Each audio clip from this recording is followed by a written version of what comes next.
नमस्कार विद्यार्थी मित्रांनो, very good morning to all of you. मी प्रियांका चौगले आपलं सर्वांचं स्वागत करते MPSC करंट अफेअर या आपल्या एज्युकेशनल यूट्यूब चॅनलवरती.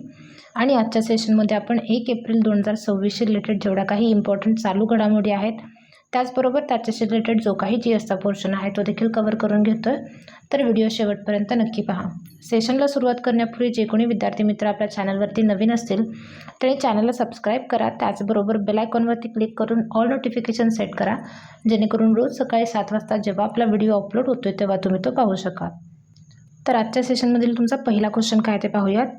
बघा, 52वी G7 शिखर परिषद कोणत्या देशात होईल असा तुम्हाला प्रश्न विचारलाय.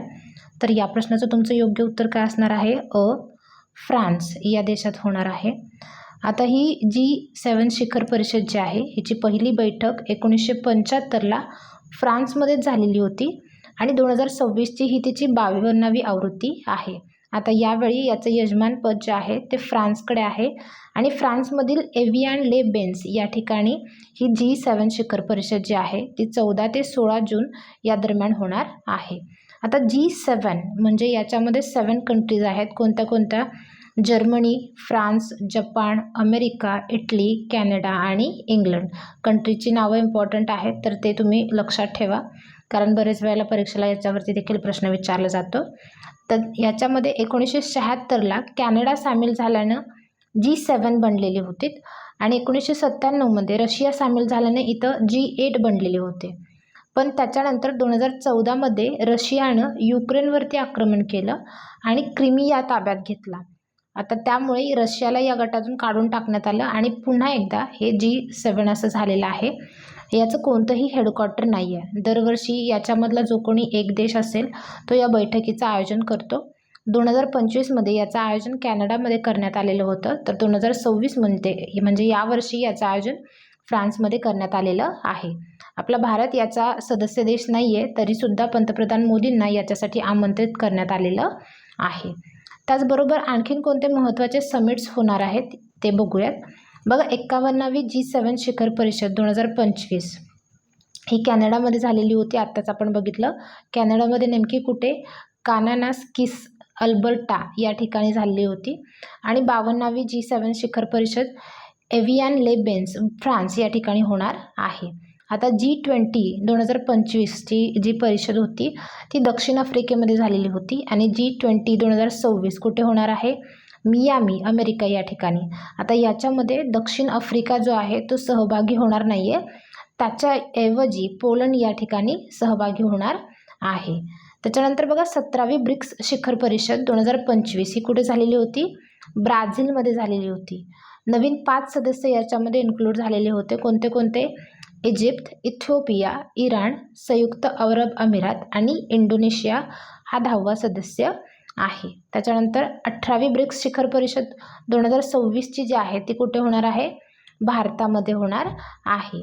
त्याच्यानंतर बघा, 46वी आशियान शिखर परिषद 2025मध्ये कुठे झालेली होती? क्वालालंपूर, मलेशिया या ठिकाणी झालेली होती. SCO शिखर परिषद 2025 ही कुठे झालेली होती? तायनीज, चीन या ठिकाणी. आणि 2026ची 26वी आवृत्ती असणार आहे या परिषदेची. बिश्केक, किर्गिस्तानमध्ये याचं आयोजन करण्यात आलेलं आहे. आणि 27वी आवृत्ती असणार आहे. याच्यामध्ये बघा, पाकिस्तान, भारताने आत्तापर्यंत फक्त एकदाच याच्यामध्ये सहभाग घेतलेला आहे आणि 2023मध्ये याचं आयोजन केलेलं आहे. आता नाटो शिखर परिषद 2025 कुठे झालेली आहे? द हेग, नेदरलँड्स या ठिकाणी. आणि 6वी बिमस्टेक शिखर परिषद 2025ची कुठे झालेली आहे? बँकॉक, थायलंड या ठिकाणी मार्चमध्ये झालेली होती. आणि पुढे जी बिमस्टेक शिखर परिषद होणार आहे ती कुठे होणार आहे? बांगलादेश या ठिकाणी होणार आहे. तर एवढे इम्पॉर्टंट समिट्स आहेत. तरी समिट्सवरती बरेच वेळेला परीक्षेला प्रश्न विचारले जातात, कोणत्या ठिकाणी आयोजन केलेलं आहे किंवा कोणता देश यजमानपद स्वीकारेल, तर ते तुम्ही लक्षात ठेवा. बघा, आपण जे करंट अफेअर्सची सिरीज घेतो आहे त्याच्यामधले जे क्वेश्चन आहेत ते आपण परीक्षेच्या दृष्टिकोनातूनच सेट केलेले असतात आणि त्याच्याशी रिलेटेड जो काही GSचा डाटा घेतो आहे त्याच्यामध्ये देखील तुमचे बरेचसे पॉईंट कवर होतात ज्याच्यावरती परीक्षेला प्रश्न विचारले जातात. तर तुम्हाला आपले व्हिडिओज युजफुल वाटत असतील, तुम्हाला त्याचा हेल्प होत असेल तर व्हिडिओला एक लाईक जरूर करत चला. त्याचबरोबर हा जो व्हिडिओ आहे तो तुमच्या फ्रेंड्ससोबत शेअर करा, जेणेकरून त्यांना देखील याचा फायदा होईल आणि मी देखील जास्तीत जास्त लोकांपर्यंत पोहोचू शकेल. आपला नेक्स्ट क्वेश्चन काय आहे ते पाहूयात. बघा, गृह सुगम पोर्टल कोणत्या संस्थेद्वारे सुरू करण्यात आले आहे असा तुम्हाला प्रश्न विचारला आहे. तर या प्रश्नाचं तुमचं योग्य उत्तर काय असणार आहे? ब, नॅशनल हाऊसिंग बँक याद्वारे हे पोर्टल जे आहे ते सुरू करण्यात आलेलं आहे. म्हणजेच काय आहे, राष्ट्रीय गृहनिर्माण बँकेनं हे एक ऑनलाईन व्यासपीठ तयार केलेलं आहे.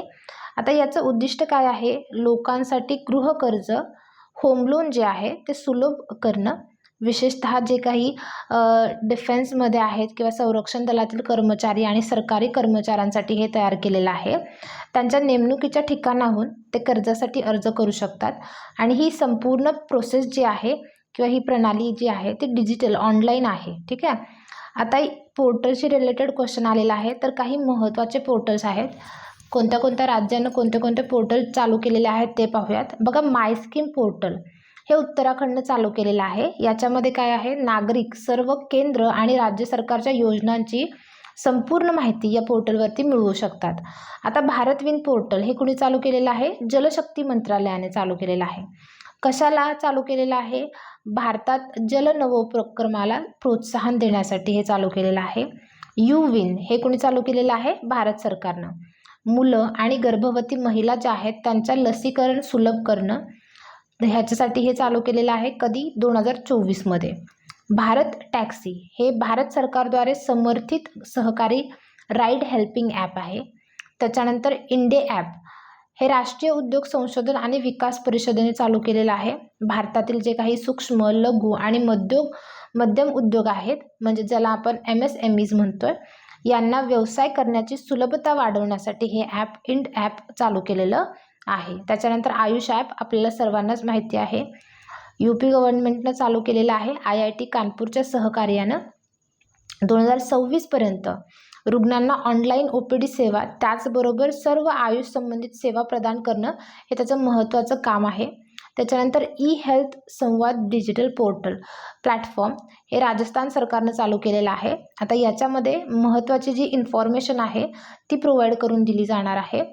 त्याच्यानंतर दिव्यांग सहाय्यता पोर्टल इम्पॉर्टंट आहे, कारण हे महाराष्ट्र राज्य सरकारनं चालू केलेलं आहे.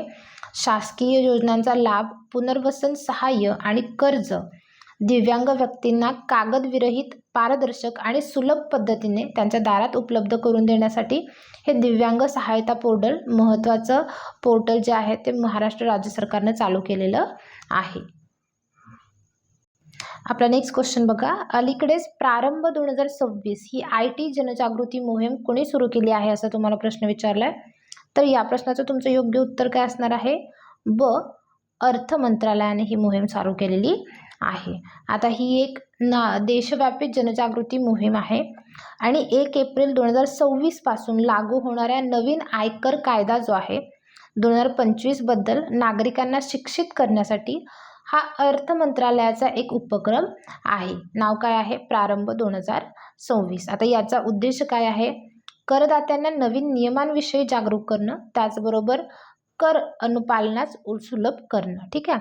करविषयक माहिती सोपी करून देणं, जनतेचे समज वाढवणं आणि स्वैच्छिक कर भरण्यास प्रोत्साहन देणं हे याचं महत्त्वाचं उद्दिष्ट आहे. आता याच्यामध्ये इम्पॉर्टंट काय आहे? आयकर कायदा 2025 जो 1 एप्रिल 2026 पासून लागू होणार आहे. प्रामुख्याने जुन्या आयकर कायदा 1961ची जागा घेणार आहे तो, आणि कर कायदे सोपे करणे हा त्याच्या पाठीमागचा उद्देश आहे. आपला नेक्स्ट क्वेश्चन बघा, मुदतपूर्व प्रसूतीचा अंदाज वर्तवण्यासाठी स्वदेशी AI टूल विकसित करण्याकरिता भारतात अलीकडेच कोणता उपक्रम सुरू करण्यात आला आहे असा तुम्हाला प्रश्न विचारला आहे. तर या प्रश्नाचं तुमचं योग्य उत्तर काय असणार आहे? अ, गर्भ INI किंवा गर्भिणी असं देखील आपण त्याला म्हणू शकतो, हा उपक्रम सुरू करण्यात आलेला आहे. आता या उपक्रमाबद्दल जर जाणून घ्यायचं झालं तर बघा, गर्भ INI हा एक सरकारी संशोधन कार्यक्रम आहे. तो जैव तंत्रज्ञान विभागाने सुरू केलेला आहे. आता याच्यामध्ये इम्पॉर्टंट काय आहे? त्यांचा उद्देश काय आहे? अकाली प्रसूतीची जी समस्या आहे ती कमी करणं आणि अकाली प्रसूतीची कारणं समजून घेणं, त्याचबरोबर AI वापरून त्याच्यावरती उपाय जे आहेत ते विकसित करणं आणि माता आणि बाल आरोग्य सुधारणं एवढे महत्त्वाचे उद्दिष्ट त्याच्यासमोर ठेवण्यात आलेले आहेत. त्याच्याबरोबर AIशी रिलेटेड क्वेश्चन आलेला आहे, तर AIबद्दल काही महत्त्वाचे पॉईंट्स जाणून घेऊयात. बघा, AIचे गॉडफादर कुणाला म्हटलं जातं आहे? जेफ्री हिंटन यांना. आणि AIचे जनक हे जॉन मॅकार्थी यांना म्हटलं जाते. या दोन नावामध्ये कन्फ्युजन करू नका. गॉडफादर जेफ्री हिंटन आहेत, तर जनक जॉन मॅकार्थी आहेत. त्याच्यानंतर गुजरातनं इंडियन AI रिसर्च ऑर्गनायझेशन स्थापन करण्याची घोषणा केलेली आहे. आता गुजरातच्या गिफ्ट सिटीचा बरेच वेळेला आपल्या लेक्चरमध्ये उल्लेख आलेला आहे. तर ही देशातील पहिली राष्ट्रीय स्तरावरील AI संशोधन संस्था असणार आहे, जी PPP मॉडेलवरती उभारली जाईल. त्याच्यानंतर ग्रेटर नोएडामध्ये गव्हर्नमेंट इन्स्टिट्यूट ऑफ मेडिकल सायन्सेसमध्ये भारताचं पहिलं सरकारी AI आधारित क्लिनिक सुरू झालेलं आहे. या उपक्रमासाठी IIT कानपूरचं तांत्रिक सहकार्य त्यांनी घेतलेलं आहे. त्याच्यानंतर बघा, AI समिट 2027 हे कुठे होणार आहे? जिनेवा स्वित्झर्लंडमध्ये होणार आहे. आणि AI समिट 2028 कुठे होणार आहे? UAE मध्ये होणार आहे. त्याच्यानंतर ओपन AI डेटा सेंटर उभारण्यासाठी टाटाने करार केलेला आहे. आता ओपन AIचे संस्थापक कोण आहेत? सॅम ऑल्टमन आहेत. त्याच्यानंतर आणखीन बघायचं झालं तर बघा, AIनं बंगळुरूमध्ये भारताच्या पहिल्या ह्युमॅनिटी फर्स्ट AI सिटीच्या उभारणीची घोषणा केलेली आहे. आणि बाकीचं बोलायचं झालं तर शिवराज सिंह चौहान हे केंद्रीय कृषी मंत्री आहेत आपले, यांच्या हस्ते भारत विस्तार AI टूलचं उद्घाटन झालेलं आहे. आता हे एक AI सक्षम बहुभाषिक डिजिटल प्लॅटफॉर्म आहे. आपला नेक्स्ट क्वेश्चन बघा, फार्माफेड 2026ची 9वी आवृत्ती नुकतीच कुठे आयोजित करण्यात आली होती, असा तुम्हाला प्रश्न विचारला आहे. तर या प्रश्नाचं तुमचं योग्य उत्तर काय असणार आहे? नवी दिल्ली या ठिकाणी. तर फार्माफेड 2026 ही त्याची 9वी आवृत्ती आहे आणि 27 मार्च 2026 या दिवशी ही नवी दिल्लीमध्ये आयोजित करण्यात आलेली होती. आयोजक कोण होतं? औषध निर्माण विभाग, रसायन आणि खते मंत्रालय. आता थीम इम्पॉर्टंट आहे. थीम काय होती? Health care equity reaching every citizen of विकसित भारत. प्रत्येक नागरिकाला परवडणारी आणि दर्जेदार आरोग्य सेवा प्रदान करणं हे त्याच्या मागचं उद्दिष्ट आहे.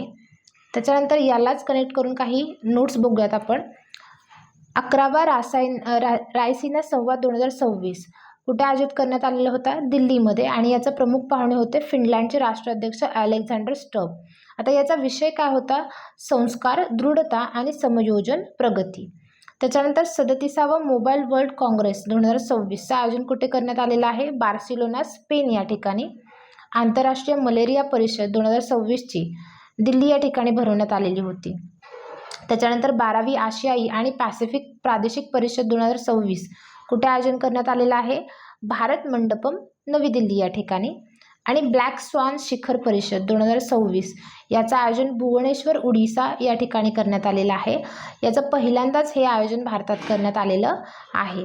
त्याच्यानंतर बघा, पहिला बिमस्टेक युवा व्यावसायिक विनिमय कार्यक्रम 2026 याचं आयोजन कुठे करण्यात आलेलं आहे? भारतात, मुंबईमध्ये आणि पुण्यामध्ये.